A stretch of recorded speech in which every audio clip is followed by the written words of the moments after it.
Just nail it down. Will James Franklin be coaching Penn State next year?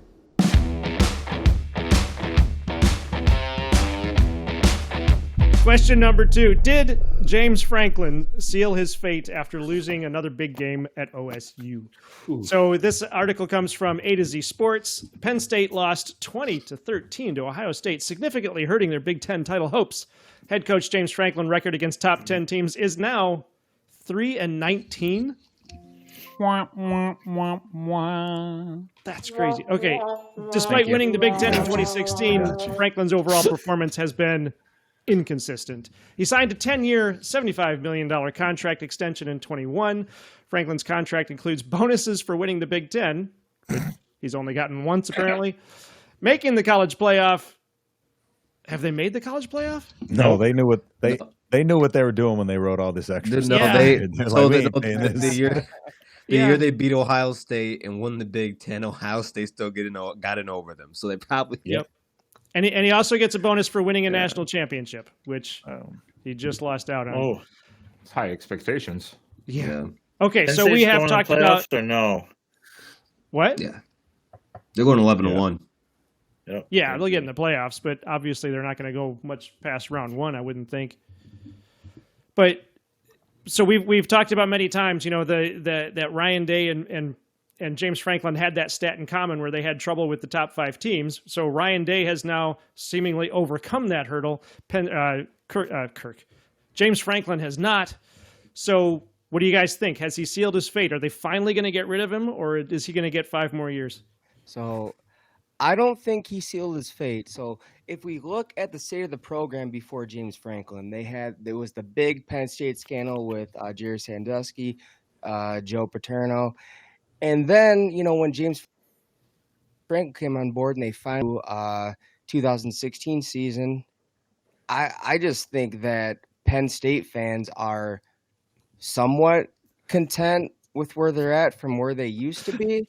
I mean, they're okay with losing 1 or 2 games a year, and I'm serious, you guys. I know you. I'm laughing at Moose. I'm sorry. Okay. Sorry, Rob.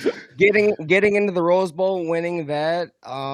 But other than that, I don't think they're getting rid of him. I will say that Penn State fans are more than likely getting tired of the same old narrative against Ohio State and his play calling. I don't know what was worse at the end of that game. I was at that game, had really good seats.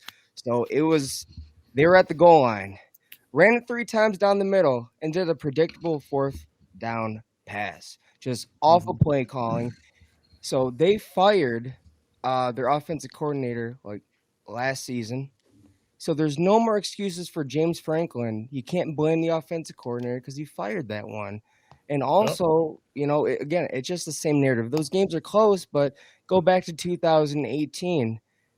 It was 4th and 3, and you try to run it down the middle, and when Chase Young has been eating everything up, at what point do you not blame James Franklin? Right. But due to the state of where he's taken that program from where they were and another thing that has saved them is the expansion of the college football playoff being down to 12 teams. I had them being one of the teams that would benefit from actually being expanded, and they have a really good chance. I mean, God willing, they don't lose another game. They go 11-1.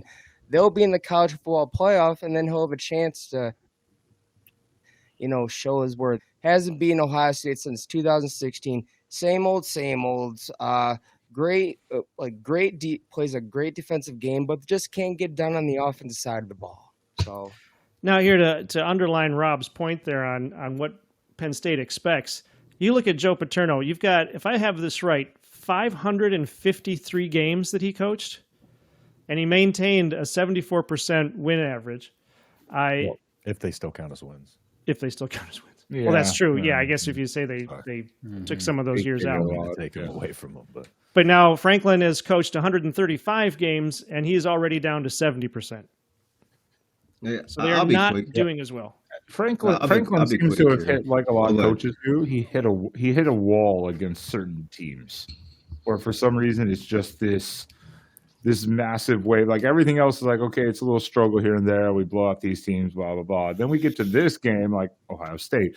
All of a sudden, a wall just goes up, and I don't know if they get hesitant or just, it's just scared in the situations, wall. and he wants to become, not aggressive in play calling for some like they're the reason. wall though. Like I feel like they're their own wall because like even against teams like like they come out in that Illinois game, for instance, right? And if Illinois scores a touchdown there on the goal line, that's a 14-14 game at the very end of it.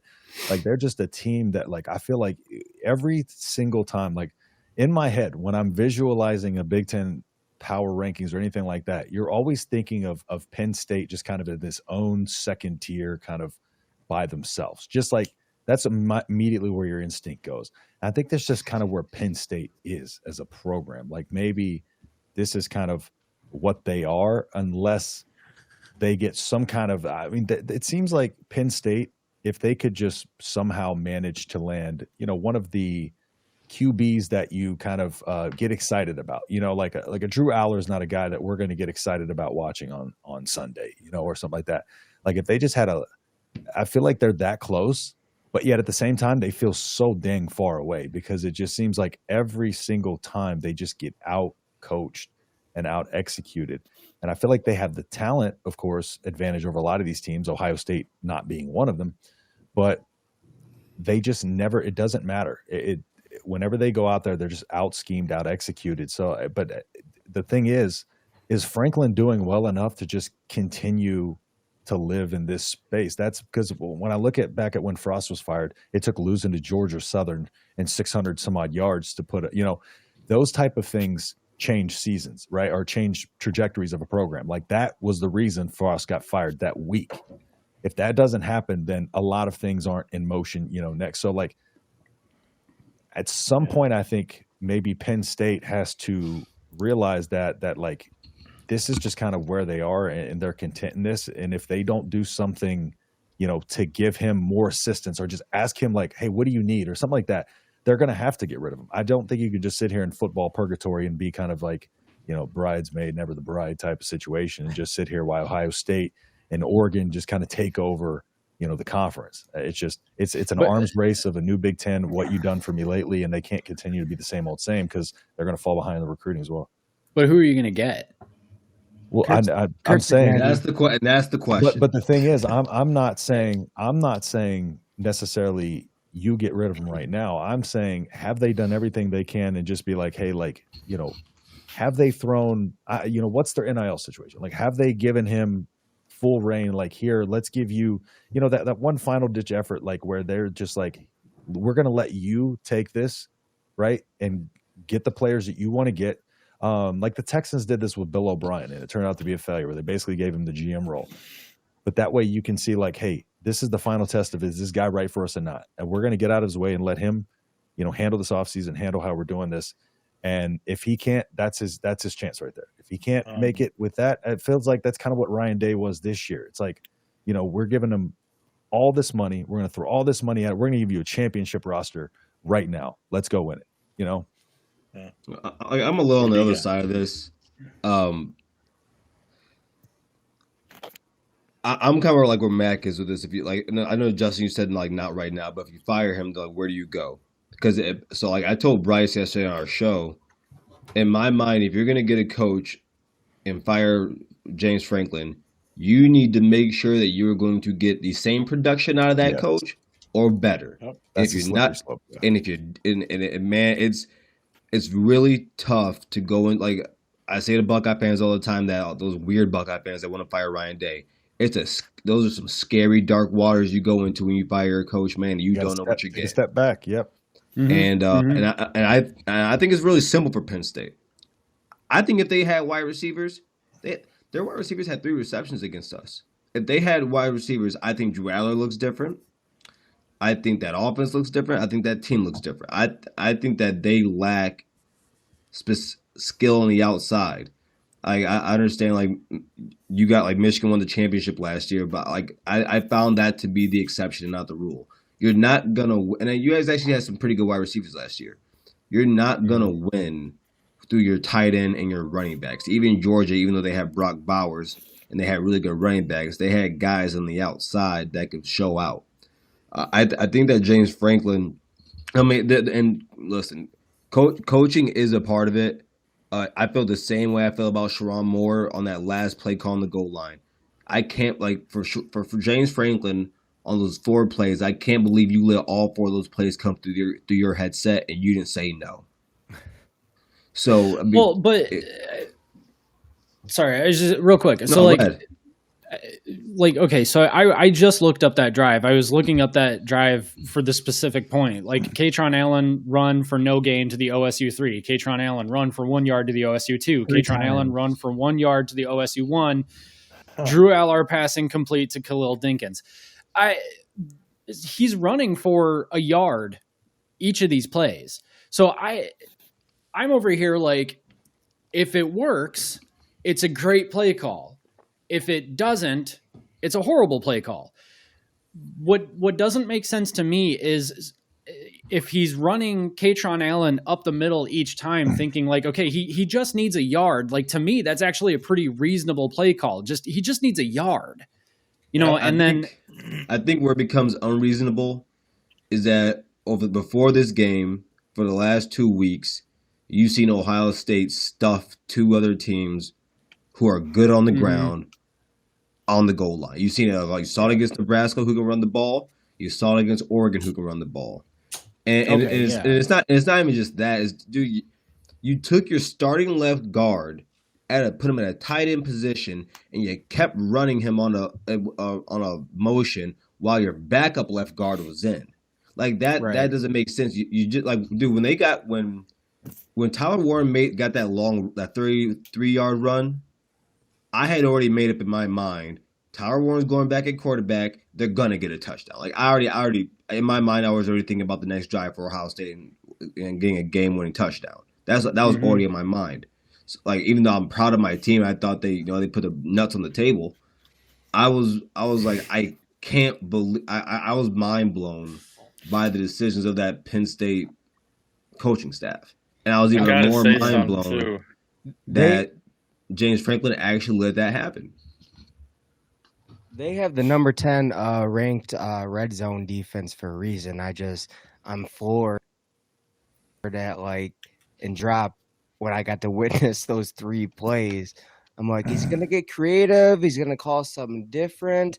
I don't know why he keeps running down the middle. They're pretty much stacking the box, and you run a bare front. Run a bare front. You're gonna be able to stand up. A run game. That's the thing, Mac, about run games is like you can, even on a simple inside zone, the running back is still choosing between multiple gaps, and he's keying off of certain blockers, and those blockers' jobs, of course, is to create a crease. However, if they know that you're running up the middle and they can just game plan for that 3 times in a row, there's no way, because they're just going to bring more blockers than you can. They're going to bring more people than you can possibly have blockers.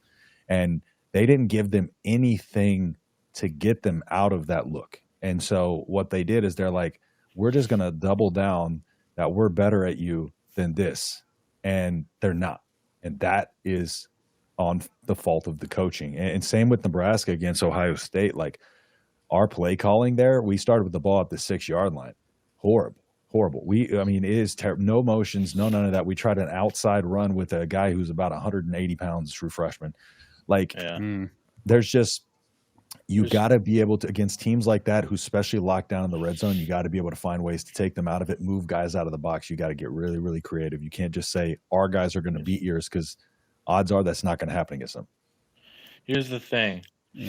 For me, regarding James Franklin and Penn State, the 4 downs near the goal line was egregious to me. The more egregious was letting 30 seconds run off the clock with 1 minute to go and 2 or 3 timeouts in your pocket, bro. That's way worse to me.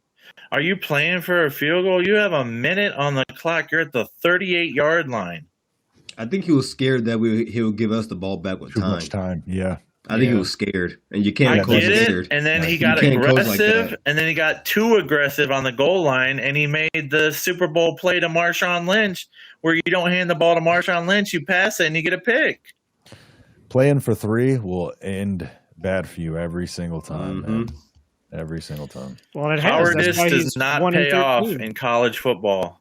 That was an amazing pick by Davidson Ignosin, by the way. Oh my gosh! Amazing interception. I thought it was a Had to give touchdown, and then, of course, the replay showed clearly. I took a cold shower after it. Wow. Whoa. TMI, demonetized again. Who's the one with the OnlyFans here?